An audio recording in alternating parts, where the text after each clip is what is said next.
Good afternoon बच्चों। जैसा कि आपकी यूपीएसआई का एग्ज़ाम होने वाला है तो मैं आपको जो क्वेश्चन कराने जा रहा हूँ यूपीएसआई में पूछा हुआ क्वेश्चन है। देखिए यूपीएसआई में आने के पूरे पूरे चांस हैं इन क्वेश्चनों के। देखिए आपका क्वेश्चन क्या है।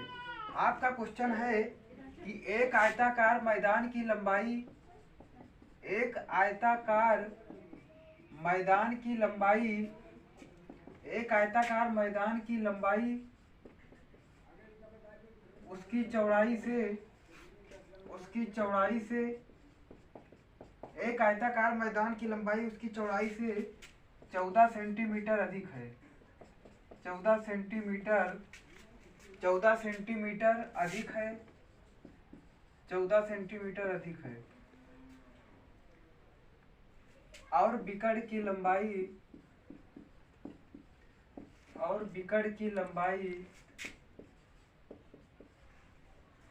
34 सेंटीमीटर है।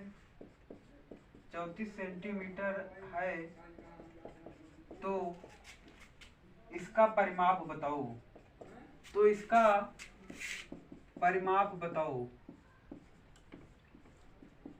परिमाप आपको बताना है। देखिए आपका क्वेश्चन क्या है। आपका क्वेश्चन है कि एक आयताकार मैदान की लंबाई। देखिए आपका क्वेश्चन क्या है। आपका क्वेश्चन है कि एक आयताकार मैदान की लंबाई उसकी चौड़ाई से 14 सेंटीमीटर अधिक है और इसके बिकड़ की लंबाई 34 सेंटीमीटर है, तो इसका परिमाप बताइए। देखिए सबसे पहले आयत बनाते हैं। ये क्या है? एक आयत है। इसकी लंबाई उसकी चौड़ाई से 14 सेंटीमीटर अधिक है। चौड़ाई मान लेते हैं x, लंबाई को मान लेते हैं x प्लस 14। x ये x प्लस 14, ये उसकी लंबाई x प्लस 14 है, चौड़ाई x है। इसका बिकड़ कितना है? इसका बिकड़ दिया है कितना बच्चों? इसका बिकड़ आपको दिया है 34। देखिए 34 है। देखिए अगर यहाँ पर 17 होता, यहाँ पर अगर होता 17 तो ये कितना हो जाता? ये 15 हो जाता और ये कितना हो जाता? आपका 8 हो जाता। अगर ये 17 होता बिकड़ तो इसकी लंबाई 15 हो जाती और चौड़ाई हो जाती 8। लेकिन यहाँ पर बिकड़ 17 ना दे करके बिकड़ दिया है 34 सेंटीमीटर। तो 17 में 2 से गुणा करेंगे तो आपका आ जाएगा कितना? 34 सेंटीमीटर आ जाएगा। तो लंबाई में भी 2 से गुणा कर देंगे तो लंबाई आपकी कितनी आ जाएगी? 30 सेंटीमीटर। चौड़ाई 8 है तो इसमें भी 2 से गुणा हो जाएगा तो आपकी चौड़ाई कितनी आ जाएगी? 16। अगर बिकड़ 17 होता तो लंबाई 15 होती और चौड़ाई 8 होती। बिकड़ 34 दिया है इसीलिए गुणा 2 से कर देंगे तो आपकी लंबाई 30 आ जाएगी और आपकी चौड़ाई 16 हो जाएगी। तो बिकड़ आपका 34 हो जाएगा।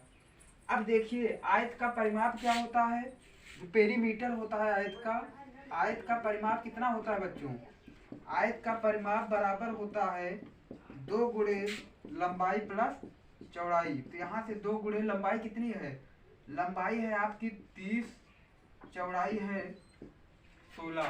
तो आपका कितना हो जाएगा? ये 92 सेंटीमीटर। इसका आपका परिमाप कितना आ गया? 92 सेंटीमीटर। देखिए आपका नेक्स्ट क्वेश्चन क्या है। आपका नेक्स्ट क्वेश्चन है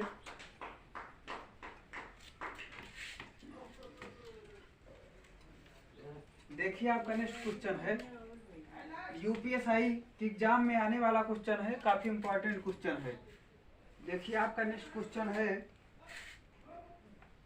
समीकरण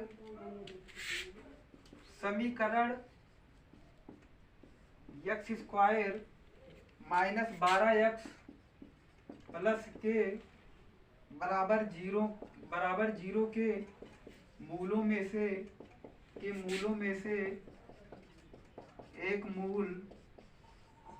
एक मूल 3 है कि मूलों में से एक मूल 3 है तो दूसरा मूल बताओ।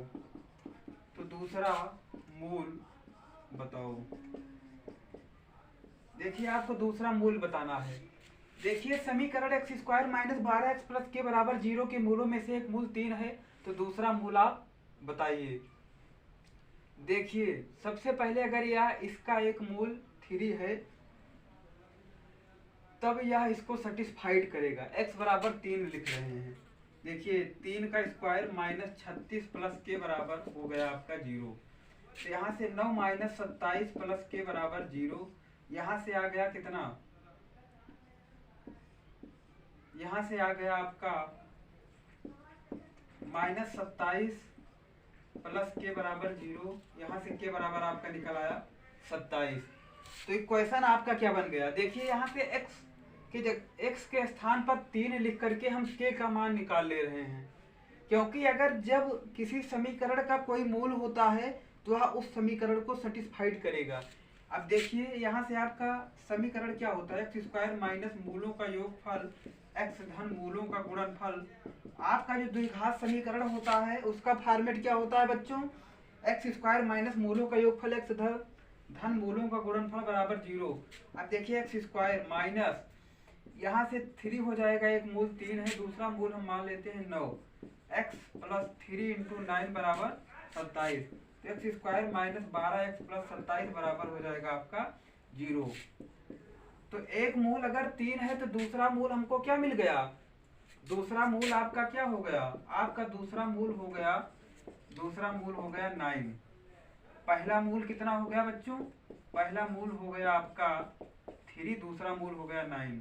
यही आपका आंसर हो गया। आपसे दूसरा मूल पूछा था। देखिए आपका नेक्स्ट क्वेश्चन क्या है, आपका नेक्स्ट क्वेश्चन है, देखिए नेक्स्ट क्वेश्चन कौन सा है आपका, नेक्स्ट क्वेश्चन है एक वर्गाकार मैदान का क्षेत्रफल, एक वर्गाकार मैदान का क्षेत्रफल 4225 वर्ग मीटर है, 4225 वर्ग मीटर है, 4225 वर्ग मीटर है। एक वर्गाकार मैदान का क्षेत्रफल 4225 वर्ग मीटर है तथा इसके चारों ओर 2.5 मीटर चौड़ा मार्ग बना हुआ है तथा इसके चारों ओर 2.5 मीटर चौड़ा मार्ग बना हुआ है, चौड़ा मार्ग बना हुआ है तथा इसके चारों ओर 2.5 मीटर चौड़ा मार्ग बना हुआ है। उस मार्ग का क्षेत्रफल बताओ, उस मार्ग का क्षेत्रफल आपको बताना है। देखिए उस मार्ग का आपको क्या बताना है, उस मार्ग का क्षेत्रफल बताना है। देखिए वर्ग का क्षेत्रफल कितना दिया है, 4225। सबसे पहले क्या बना रहे हैं, देखिए सबसे पहले एक वर्ग बनाते हैं। देखिए वर्ग का फिगर कैसे होता है, वर्ग का फिगर होता है, एक वर्ग है, इसके चारों ओर 2.5 मीटर चौड़ा एक मार्ग बना है, इसके चारों ओर। देखिए वर्ग का क्षेत्रफल 4225 है, क्षेत्रफल होता है वर्ग का भुजा स्क्वायर। तो 4225 है तो ए बराबर कितना आ जाएगा, देखिए 4225 का अंडर रूट निकालेंगे कितना हो जाएगा, 6×36 625 65 आपका आ जाएगा। अगर वर्ग का क्षेत्रफल 4225 है तो वर्ग की भुजा कितनी हो जाएगी, 65।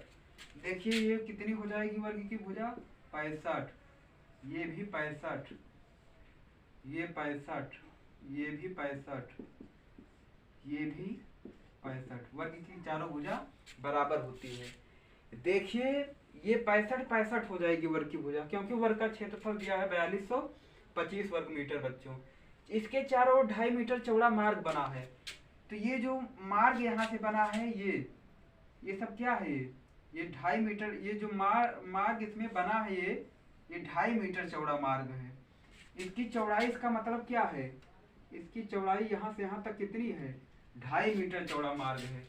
यहाँ से यहाँ तक इसकी चौड़ाई कितनी हो जाएगी, 2.5। तो पूरा कितना हो जाएगा, 2.5 इधर आपका, 2.5 इधर आपका, पूरा इधर हो जाएगा 70 मीटर। पूरा कितना हो जाएगा आपका, पूरा हो जाएगा 70 मीटर। ये पूरा आपका हो जाएगा 70 मीटर, पूरा यहाँ से 70 मीटर आपका निकल आएगा। तो पूरे का क्षेत्रफल कितना हो जाएगा आपका? देखिए वर्ग की भुजा 65 आई थी, 2.5 मीटर का मार्ग बना है चारों ओर इसके, 2.5 मीटर का चौड़ा मार्ग जब बना है तो 2.5 आपका इधर हो जाएगा, 2.5 इधर 70 हो जाएगा। तो यहाँ से यहाँ तक था 65, पूरा यहाँ से यहाँ तक कितना हो गया? 5 जोड़ने पर 70। तो 70 अगर भुजा हो तब इस वर्ग का क्षेत्रफल कितना होगा? वर्ग का क्षेत्रफल हो जाएगा कितना? 70 का स्क्वायर बराबर 4900। देखिए जब भुजा 70 हो तो वर्ग का क्षेत्रफल हो जाएगा 4900। अब पहले आपका क्षेत्रफल कितना था? पहले आपका क्षेत्रफल था 4225। तो हम क्या करेंगे? 4900 माइनस 4225 कर देंगे तो आपका आ जाएगा 675 मीटर स्क्वायर। मीटर स्क्वायर आपका क्षेत्रफल आएगा। किसका क्षेत्रफल आएगा? मार्ग का। क्योंकि हम इस पूरे के क्षेत्रफल से जब इसका जो इसके अंदर वर्ग बना हुआ है जब माइनस कर देंगे तो आपका ये शेष बचा हुआ भाग जो इतना है, जो इतना शेष बचा भाग है इसके चारों तरफ, इसका हमको मिल जाएगा, ये हमको मिल जाएगा। देखिए जब हम छोटे वाले का ज्ञात कर लेंगे, इसका जब हमें छोटे वाले का हम ज्ञात कर लेंगे, फिर उसके बाद बड़े वाले का ज्ञात कर लेंगे और बीच में मार्ग बना हुआ है तो बड़े वाले का जो क्षेत्रफल निकलेगा उसमें से जब छोटे वाले का क्षेत्रफल माइनस कर देंगे, इस पूरे में से जब इसको माइनस करेंगे तो बीच का जो रास्ता मार्ग बना हुआ है उसी का तो क्षेत्रफल बचेगा। तो उसका क्षेत्रफल कितना आ गया बच्चों? 675 मीटर स्क्वायर। यूपीएसआई के एग्जाम में आया हुआ क्वेश्चन है। देखिए आपका नेक्स्ट क्वेश्चन क्या है? आपका नेक्स्ट क्वेश्चन है, देखिए आपका नेक्स्ट क्वेश्चन है,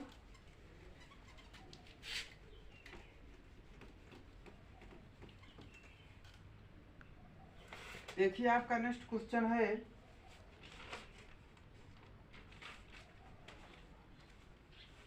प्रथम 150 पूर्ण संख्याओं के योग का इकाई।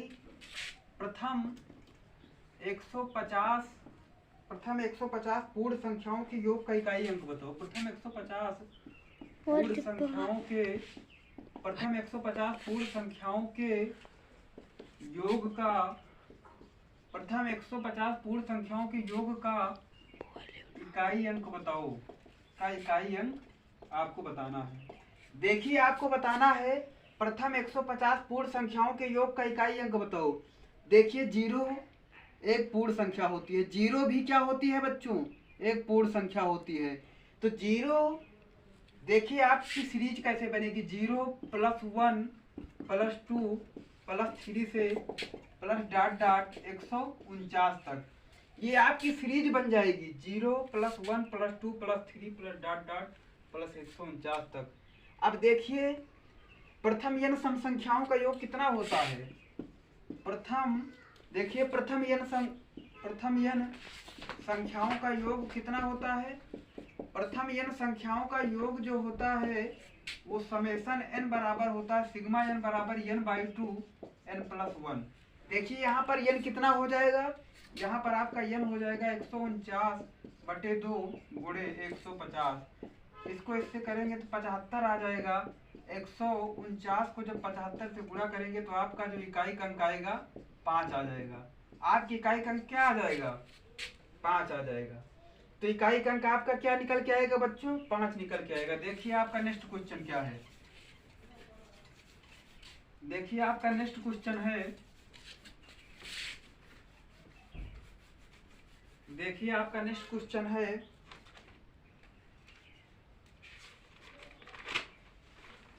अमित के पास कुछ मुर्गियां और गायें हैं। अमित के पास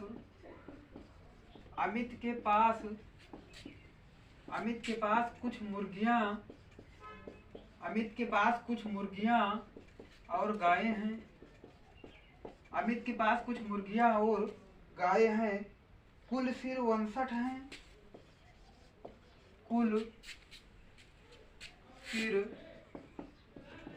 हैं। कुल सिर 59 हैं और कुल पैरों की संख्या 190 है।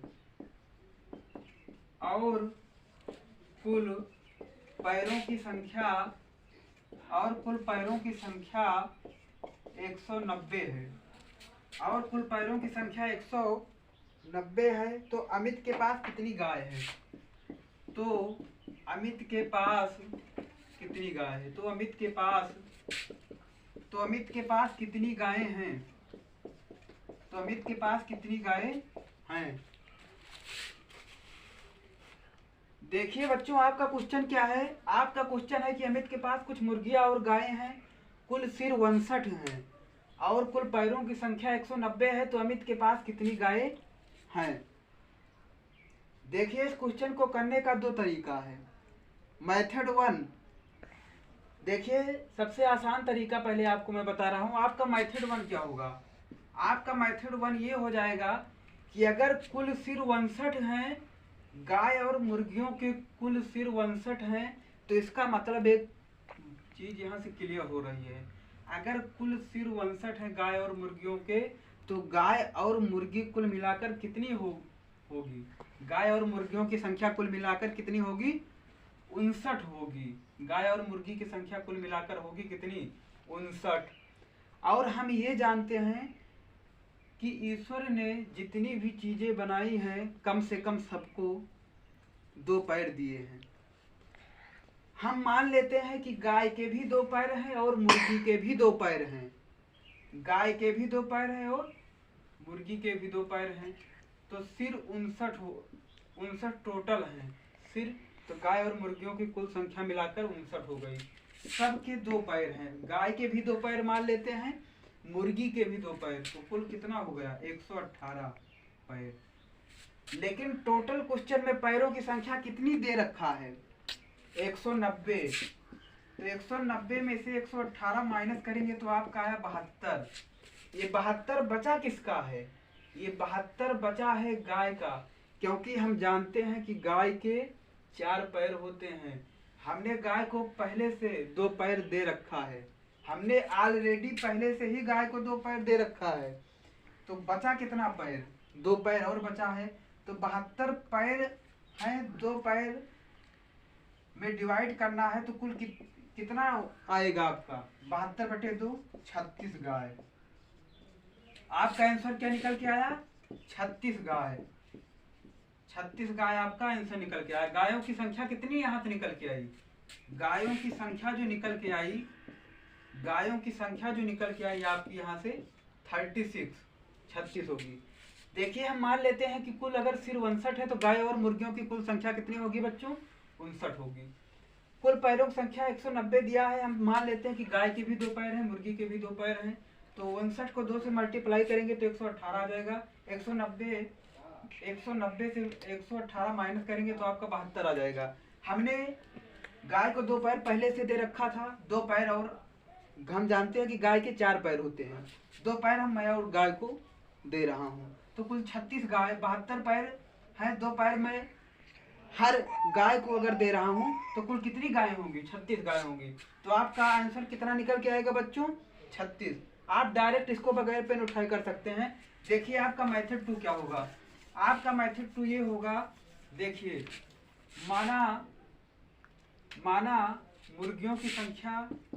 देखिए, आपका मेथड 2 क्या होगा? आपका मेथड 2 होगा दूसरा तरीका क्वेश्चन को लगाने का। माना मुर्गी की संख्या बराबर x, गायों की संख्या बराबर y। हम जानते हैं कि गाय और मुर्गी के एक सिर होते हैं, तो सिरों की संख्या कुल कितनी है? 59। तथा पैरों की संख्या 190 है। तो मुर्गी के 2 पैर होते हैं, गाय के 4 पैर होते हैं। पैरों की संख्या 190 है।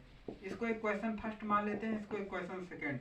इक्वेशन फर्स्ट को 2 से मल्टीप्लाई करेंगे तो आपका आ जाएगा 2x + 2y बराबर 118। यहाँ से आपका एक इक्वेशन पता है, 2x + 4y बराबर 190। अब देखिए, यहाँ से 2x + 4y बराबर 190 और 2x + 2y बराबर 118 है। माइनस कर देंगे, यहाँ से आपका आ जाएगा 2y बराबर 72, तो y बराबर आपका आ जाएगा 36। तो गायों की संख्या कितनी निकल के आई? 36। हम जानते हैं कि कुल कितने हैं? 59। तो अगर इसमें आपसे गायों की संख्या पूछ रहा है, अगर मुर्गियों की संख्या पूछता तो मुर्गी की संख्या आपकी कितनी निकल के आती? 23। 59 में से 36 माइनस कर देंगे तो आपका मुर्गी की संख्या 23 निकल के आएगी। चलिए आपसे मिलते हैं नेक्स्ट क्वेश्चन के साथ नेक्स्ट सेशन में बच्चों।